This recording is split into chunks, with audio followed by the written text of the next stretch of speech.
Hello students, this is Neha Mathur and today in this video I will tell you about serial input parallel output mode of operation of register. So before starting the topic, consider to subscribe my channel and click on bell icon to get updated for the upcoming videos. Fine. So our today's topic is serial input parallel output mode of operation of register. Serial in and parallel out. Serial in, parallel out. Fine. So serial input parallel output, that means data is entered in serial form, which means whatever the data you want to enter, whatever the data you want to store in the register is entered bit by bit, because the data is in serial input. So data is entered bit by bit and the data you want to taken out or retrieved at output side will be in parallel form. So what will happen? The data is loaded bit by bit. Once the data is loaded, during that duration when we are going to loaded the data, the output side is disabled. That means we are not able to retrieve the output when we are going with the loading place. So once the loading is complete, that means all the flip-flops are set with their own required data. Then in this case we are going to enable our input side and then we can fetch our output at all the flip-flops simultaneously. So basically what is the actual principle for serial input parallel output is, whenever you are going to entering your data, the data is entered bit by bit and during the entering of the data, outputs will be disabled. That means you are not able to fetch your data during loading. But once the loading is completed, that means all the flip-flops are set with their own required data. And now we will go with the enabling of outputs of the flip-flop and then we will get the output from all the flip-flops simultaneously, that means in parallel form. So this is the general concept for serial input parallel output mode of operation of register. Now the thing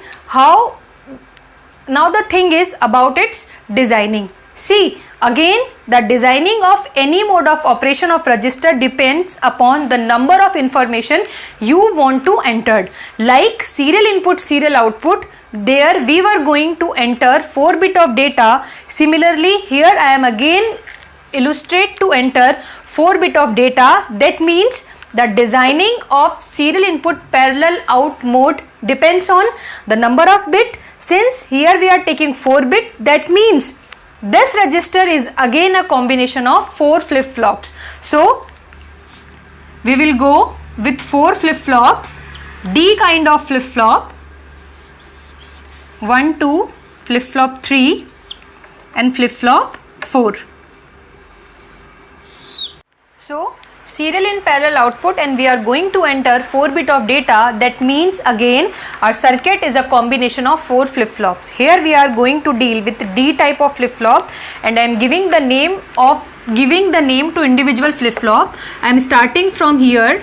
This is flip-flop 0, this is your flip-flop 1, flip-flop 2 and your flip-flop 3. Fine. See, these all are D flip-flop. That means input is represented by D and Q is its output. Same D input, Q output, D input, Q output, D input, Q output. Fine. Now to make a difference between these all the inputs and output, we will follow its own name. Since this is flip-flop 0, that means input is D0 and output is represented by Q0. Similarly for flip-flop 1, your input is going to be D1 and output is Q1. Same with flip-flop 2, input is D2 and output is Q2. Same with flip-flop 3, your input is D3 and your output is Q3.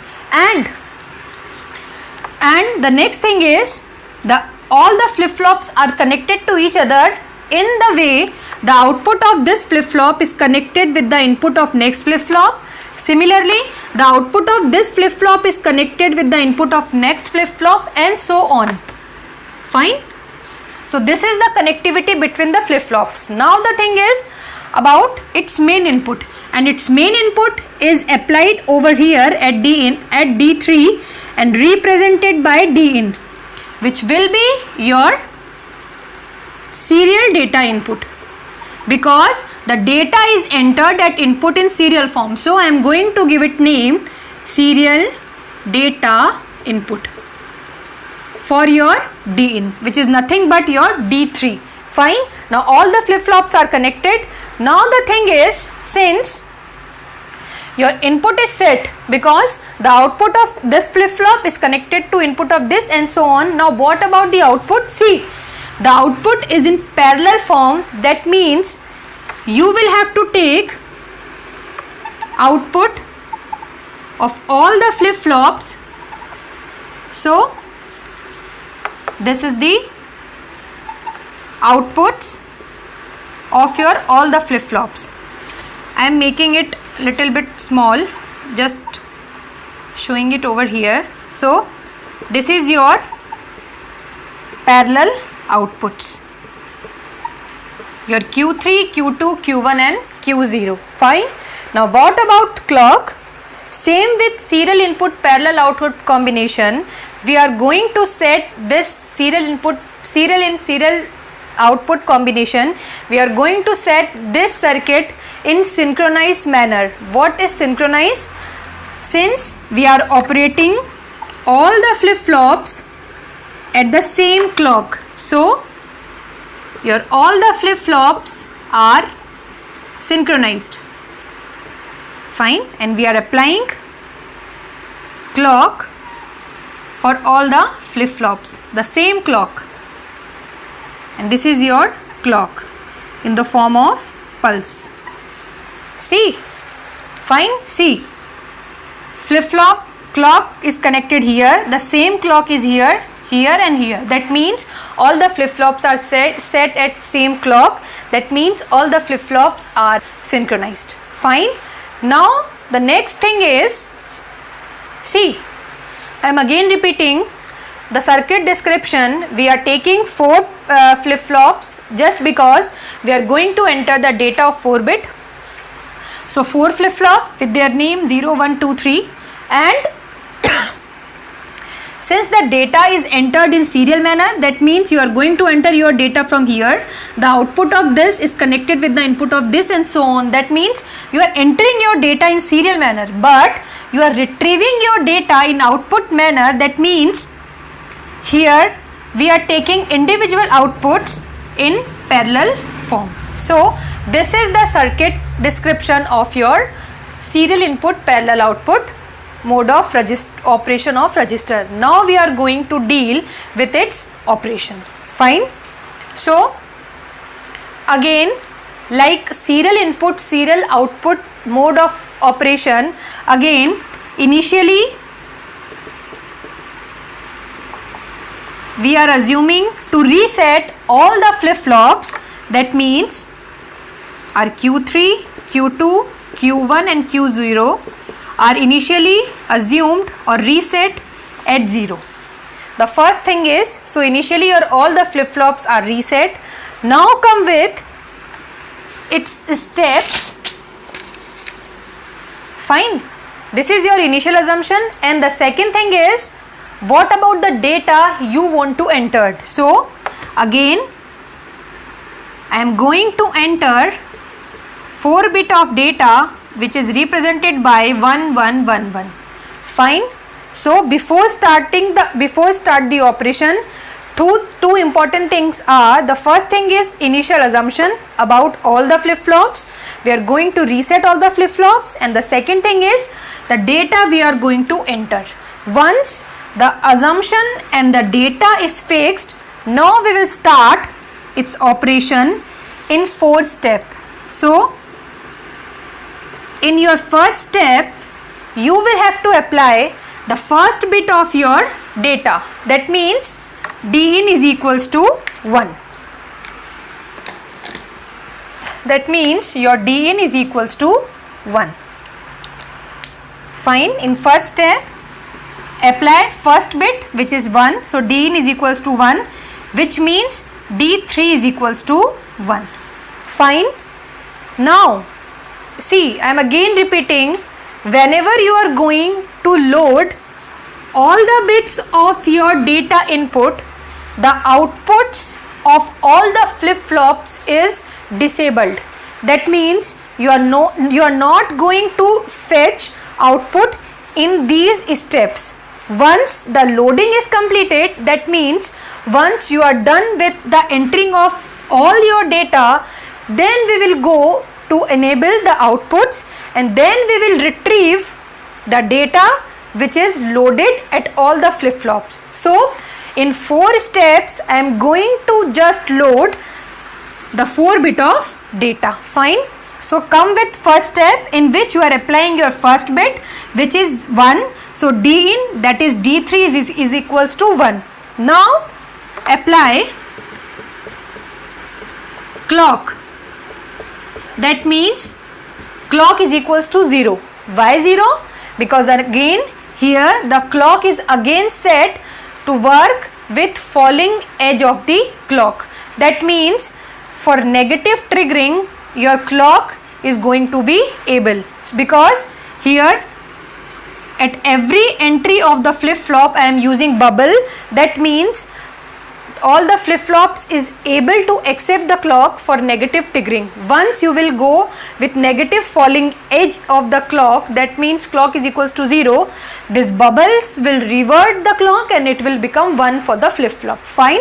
So your D in is equals to 1, and you are going to apply your first clock, and for first falling edge of the clock, your flip-flop 3 is set.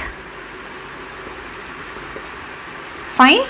For the first falling edge, your flip-flop 3 is set, for which input is 1.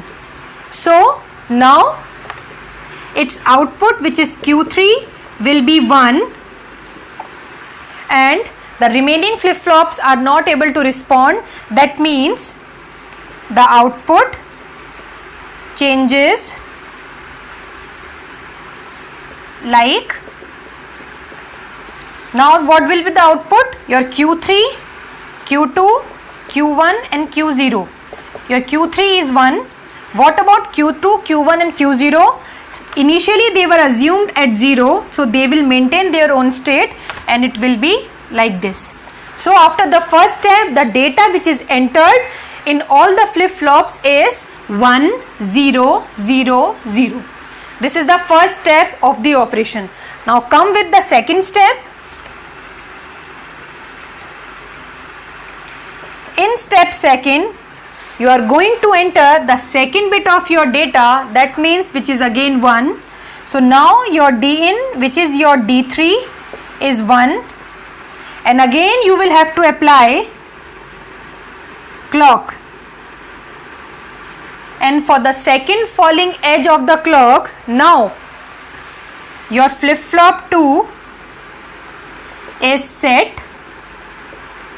Flip-flop 2 is set, for which the input, which is your D2, is Q3, and Q3 was for the last falling edge 1. So now Q2 will be 1 by following the previous falling edge. So now stored word or data will be Q3, Q2, Q1 and Q0 is equals to Q3. Since you are applying D3 is equals to 1, so Q3 will be 1. Q2 is again 1, because for the second falling edge you are going to enter, you are going to set your second flip-flop, so it will be 1. But what about Q1 and Q0? Again they will follow their previous state. That means now the data will be 1, 1, 0, 0. This is the data after the second cycle of your clock. Now come with the third step.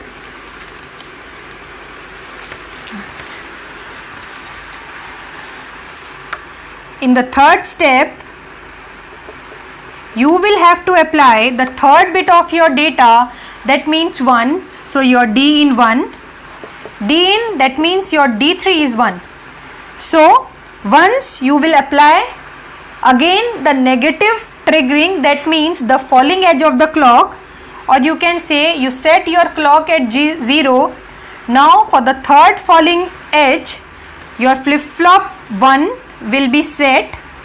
That means this flip-flop is also set, and now Q3, since you are applying 1 over here, so your Q3 will be 1, and by following the previous edge, Q2 depends on D2 and D2 is Q3. So by previous concept, it will also be 1, and in this stage you are going to set your flip-flop 1. That means your output for Q1 is also will be 1, because Q1 depends on D1, and in this stage D1 is nothing but Q2. So in your second step, your Q2 is already set at 1. That means your Q2 will be 1, and by following this Q1 will be 1. But in this step again flip-flop 0 is not able to respond. That means Q0 will follow the same state, and now the data will be 1 1 1 0. Fine.